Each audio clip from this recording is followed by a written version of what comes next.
عسلامة، مرحبا بكم على اكسكيز. بالنسبة اليوم باش نعملوا شوربة بالعدس الأحمر، شوربة على طريقة تركية، وباش نعملوا زيدا بيتزا تركية. هذه هي البيتزا، وأنا عملت منها شكل واحد آخر. كان تحبوا تشوفوا الروسيت كملوا تفرجوا في الفيديو، إن شاء الله يعجبكم. كان عجبكم أبونيفو وحطوا جيم وميرسي. عسلامة، اليوم باش نعملوا شوربة اللي هي بنينة برشا، اللي هي الشوربة التركية بالعدس الأحمر. لهنا العدس الأحمر هو المكون الأساسي. أنا هنا عملت 250 غرام. نستحقوا زيادة باش نحضر الشوربة متاعنا راس بصل وشوية ثوم وكعبة بطاطا كبيرة، وإلا أنا هنا ما عنديش كبيرة عملت زوز متوسطين، زوز لهنا كعبتين سفناريا، كعبة طماطم، شوية زيت، نجمو نعملو زيت زيتونة وإلا زيت لقطانيا، ولفاح. لهنا عملت بريسك مغرفة ملح، نص مغرفة فلفل زينة، نص مغرفة وأقل شوية كمون، وشوية نعناع شايح. دونك أول حاجة ساعة باش نبدأ نقص الخضرة.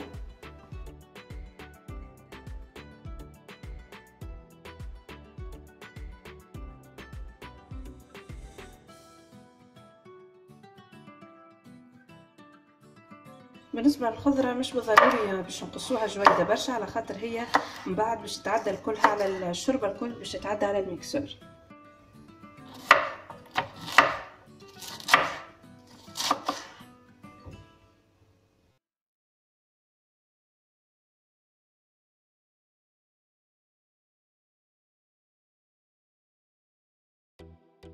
اول حاجه صبيت شويه زيت وباش نقلي فيه البصل ونكمل نعصر فيه شويه ثوم. نخلي البصل والثوم يتقليو شويه، ومن بعد باش نزيد عليهم الخضره، نزيد السفناريا، البطاطا، ونخليهم يتقليو اذا هما بالكدا، ونحرك انا ديما بالمغرفه اللوح.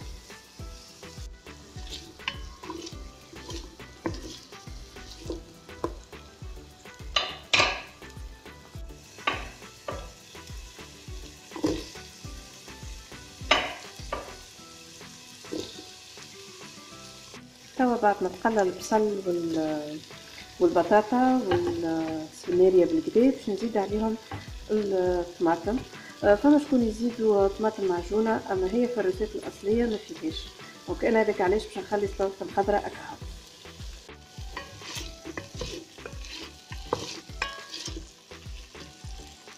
ما نغفلوش على الخضره، كل مره نحركو باش اولا تتقلى من الشريط الكل، وباش زيدا ما تشدلناش في الطنجره. بعد ما قليت الخضره الكل بالكدا باش نزيد العدس. دونك ردوا بالنا العدس الاحمر يلزم نصفيوه برشا مرات على خاطر يشد برشا، فيه برشا تراب. بعد ما تقلى العدس زيد هو الخضره بالكدا، باش نزيد الفحار نخلط مليح، نزيد نخليه شويه تتقلى هي مع الخليط نتاعنا الكل، وبعد باش نزيد عليه ماء يغلي. دونك حطيت هنا إيترا اكثر شويه ماء، اول ما بديت حطيتها تسخن. دونك الماء لازم كيف نصبوه يكون سخون بالكدا.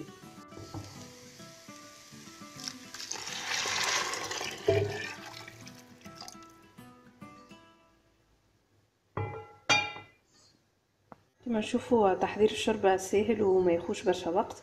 تو باش نغطيها ونخليها حتى لين تطيب الخضره بالكدا هي والعدس وتشرب بالطبيعه الماء.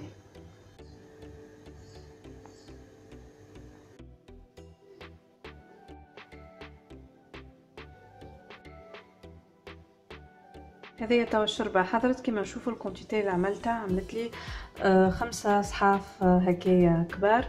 بالنسبه للون الشوربه اذا كان حبوها تجي حمراء وخير من هكايا.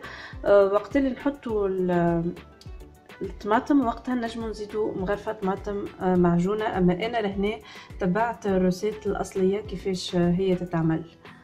زيت زيتونه يسخن باش نحط فيه نص مغرفه فلفل زينه ونحرك. اوكي هذه ماهيش حاجه لازمه، اما باش تزيد يعني في المطعم ونوع من الزينه للشوربه. دونك لهنا جوست نحل الفلفل زينه في الزيت.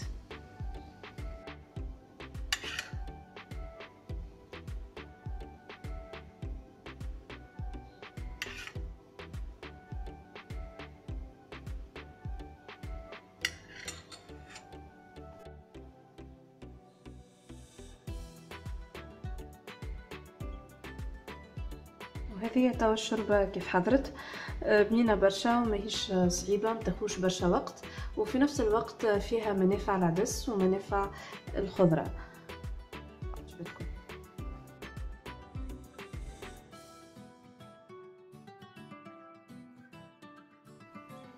بالنسبة للبيتزا التركية، أول حاجة لهنا حملت 300 جرام فرينة. نجم نستعملها من الكل كيما لا، أنا والميلانج أنا والفرينة كيفاش تشرب. نسحقو زيادة 3 مغارف كبار زيت. لهنا مغرفة خميرة. بالنسبة للعجينة متاع البيتزا التركية، لهنا حضرت 300 جرام فرينة. نجم نستعملها من الكل كيما نجم نستعمل أقل، أنا والفرينة اسكو تشرب بالكدا ولا لا.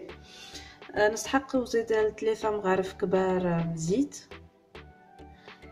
لهنا عملت مغرفة قهوة ملح، مغرفة قهوة سكر، وشطر نص مغرفة ملح.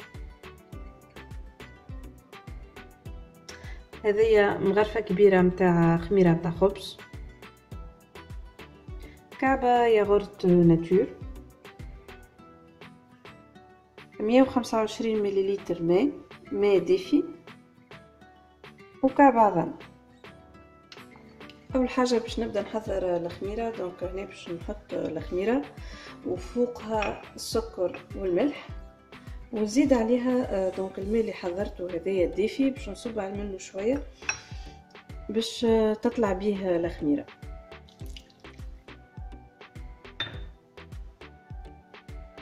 الطريقه هذه اذا كان ما عندناش عجينه، اذا كان فما عجينه دونك نحطوا الخميره مع المكونات الكل ونركضوا ونحركوا بالكدا. في الوقت اللي الخميره تطلع تو باش نحضر بقيه العجينه. دونك هنا عندي العظمه باش نزيد عليها الزيت والياغورت ونحركهم بالكدا. العظمه الزيت ونزيد عليها كعبه الياغورت ونحركوهم بالكدا.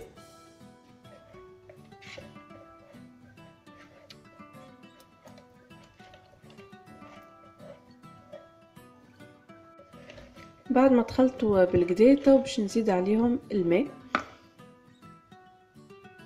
ومن بعد الخميره ونلم الليكيد هذايا الكل بالفرينه.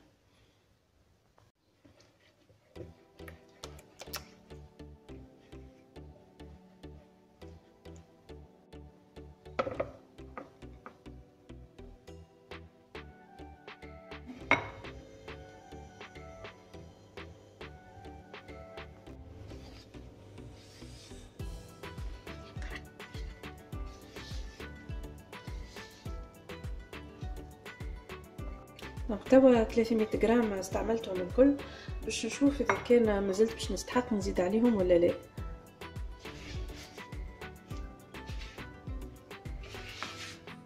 العجينه ما لازمهاش تكون مكبوسه على الاخر، يلزم تكون سوبل. دونك نحافظوا يلزم على الطراوه نتاعها، هذاك علاش لازم نزيد بشويه بشويه ونشوف ونكمل نعجنها توا بيدي. كما نشوفوا العجينه توا ماهيش تتلصق، اما زياده طريه بالكدا.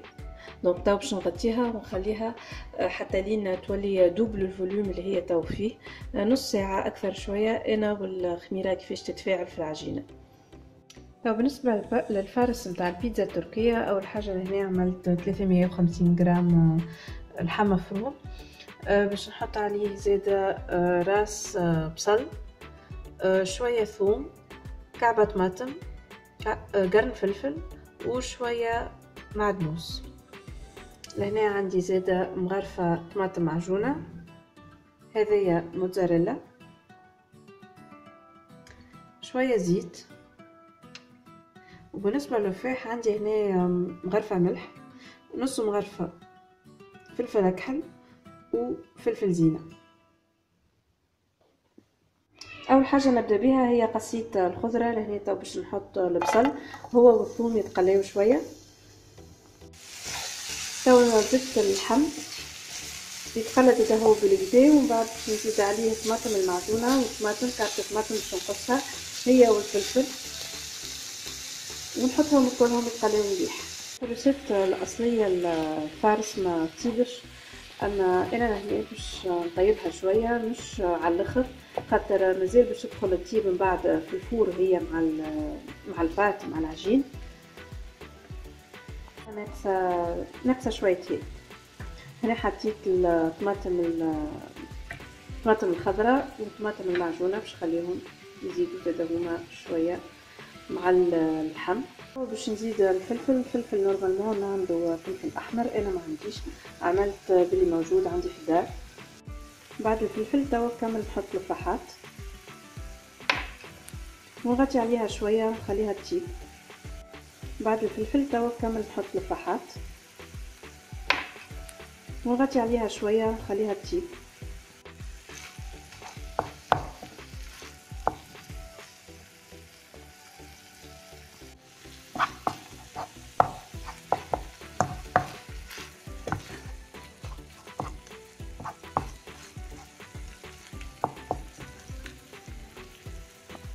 اخر حاجه حطيت المعدنوس. توا في ساعه باش نطفي عليه الغاز كما قلت. هو بعد باش خليته كله باش يدخل يكمل يطيب في الفور مع العجينه عليه، باش نخليه يبرد. مادام انا حضرت العجينه كيفاش باش نكمل البيتزا. هذه توا العجينه كيف كملت خمرت كما تشوفوها، طلعت بالكدا ولات دوبل. حاجه باش نبدا نقسم العجينه. في العاده البيتزا التركيه تتعمل معناها فورمه طويله هكايا اوفال. انا مره هذه باش نحاول نبدل الشكل شويه تنشوفوا كيفاش باش يجي. ساعه اول حاجه عملتها حليت الفور، دونك خاطر يلزم البيتزا تتحط في فور سخون. وتوا باش نبدا نحل بالقلقال. هذه باش نحطها في الوسط، نحب نعملها مدوره، نعمل دورتين نحطهم فوق بعضهم. دونك هذاك علاش لازم يكونوا قد دونك باش نقيس بالكيس. نكمل توا بنفس الطريقه باش نعمل دوره واحده اخرى كيف ونقيس بالكيس.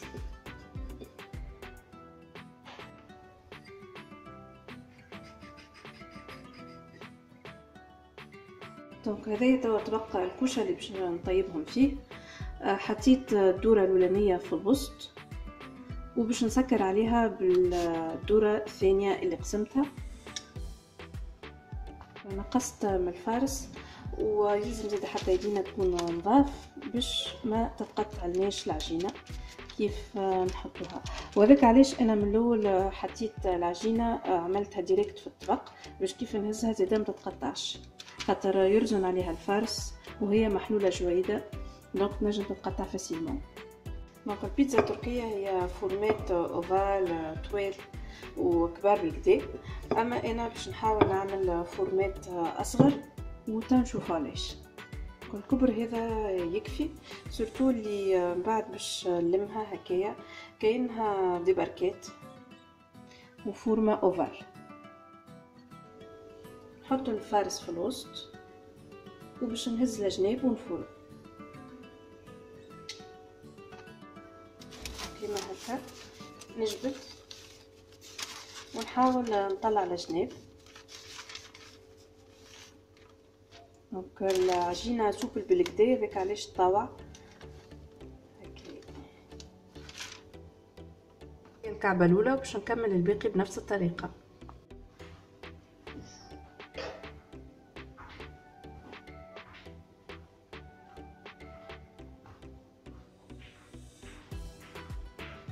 بنفس الطريقه ونحاول اهم حاجه اللي الكعبات الكل اللي باش نعملهم يكونوا تقريب فرد كبر. الثانيه ونكمل ندور الكعبه الثانيه ونكمل توا بنفس الطريقه حتى لين نعمل سيركل كامل ندور به بالكعبات البيتزا. تو كملت الفورمات الكل، تحصلت كما نشوفوا على شكل شمس والا نواره. وتوا باش نكمل ندهن العجينه كلها باصفر عظمه. اصفر العظمه زدت له شويه حليب نخلطهم بالكدا وندهن بيهم العجينه الكل.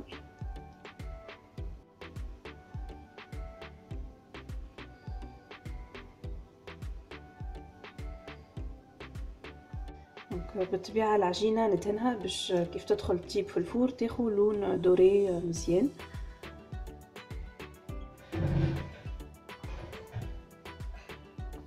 والموتزاريلا باش نحطها كعبه بكعبه، دونك واحده نحط لها وواحده لا.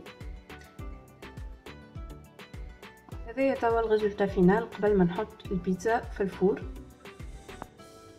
دونك العجينه فينالمون باش نقسمها على 2 ونكمل بنفس الطريقه كيما بكري. نحلها اول حاجه بالقلقال، من بعد نحطها في الطبق اللي باش نخدم فيه ونعبيها بالفارس ونطلع الجناب ونفصونيها الكل في شكل كل قارب، هي كانها اوفال، معناها شكل اوفال كيما البركات. دونك توا حطيت الفارس ونهز الجناب. فاول حاجه نشد من هنا هكايا ونقص مليح باش ما تتحلش بالشيبسي، ومن بعد نهز الجناب.